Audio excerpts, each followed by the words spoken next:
Troisième qualité sur les 5 qui se révèlent au fil des mois et des années de pratique. Souvenons-nous des 5 qualités décrites par Pema Chodron dans son livre « Comment méditer ». La constance, la vision claire, le courage, l'éveil à notre vie et aucune importance. Il existe une troisième qualité que nous cultivons dans la méditation, à laquelle j'ai déjà fait allusion lorsque j'ai abordé la conscience et la vision claire. Elle intervient quand nous nous autorisons à rester assis en méditation alors que nous sommes en proie à une grande détresse émotionnelle. Je crois qu'il est réellement important de distinguer cette qualité des autres qualités que nous acquérons au cours de la méditation. Car lorsque nous sommes en proie au désarroi émotionnel au cours de la méditation, et cela se produira, nous avons souvent la sensation de ne pas bien faire.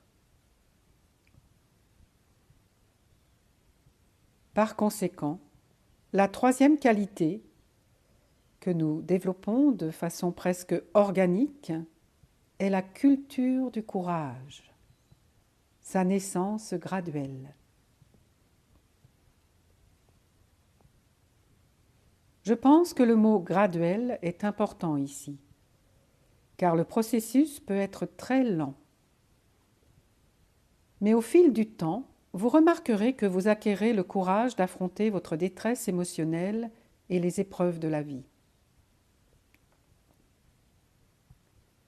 La méditation est un processus de transformation plutôt qu'une période de changement magique, au cours de laquelle nous chercherions obstinément à changer quelque chose en nous. Plus nous pratiquons, plus nous nous ouvrons et plus nous apprenons à faire preuve de courage dans notre vie. Dans la méditation, vous n'avez jamais réellement l'impression d'avoir abouti à quelque chose. Vous avez simplement la sensation d'être assez détendu pour éprouver ce qui était en vous depuis toujours. J'appelle parfois ce processus de transformation la grâce. Car à mesure que nous développons ce courage, processus au cours duquel nous laissons éclore la palette de nos émotions, nous pouvons être saisis d'instants de lucidité, qui n'auraient jamais eu lieu en essayant de comprendre d'un point de vue conceptuel ce qui ne va pas chez nous ou dans le monde. Ces instants de lucidité naissent lorsque nous restons assis en méditation, ce qui demande du courage, un courage qui croît au fil du temps. À mesure que nous développons ce courage, nous avons souvent le bonheur d'éprouver un changement au niveau de notre vision du monde, même s'il est un peu important. La méditation vous permet de voir d'un œil neuf quelque chose que vous n'aviez jamais vu auparavant, ou de comprendre quelque chose qui était jusqu'alors opaque pour vous. Parfois, nous qualifions ces bienfaits de la méditation de bénédiction. Dans la méditation, vous apprenez à échapper à vos habitudes pendant assez longtemps pour que se crée l'espace nécessaire à la manifestation de votre propre sagesse. Et cela se produit parce que vous cessez de réprimer cette sagesse.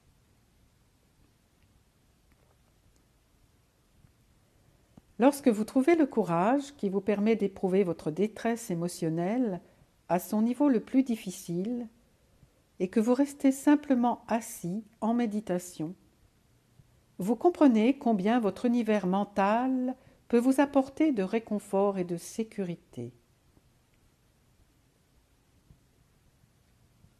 Car à ce stade, lorsque l'émotion afflue, vous commencez à entrer en contact avec la sensation de vos émotions et son énergie sous-jacente.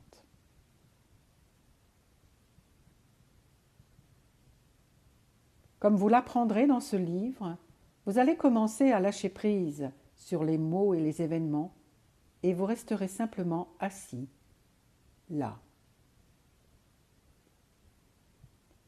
Puis, vous prendrez conscience, même si cela semble désagréable, que vous vous sentez poussé à revivre constamment le souvenir ou l'histoire de vos émotions, ou que vous cherchez à vous en dissocier. Vous découvrirez peut-être que vous vous laissez aller à rêver à quelque chose d'agréable. Le secret est qu'en réalité, nous ne voulons rien faire de tout cela. Une part de nous souhaite ardemment s'éveiller et s'ouvrir. L'espèce humaine veut se sentir plus vivante et éveillée à la vie.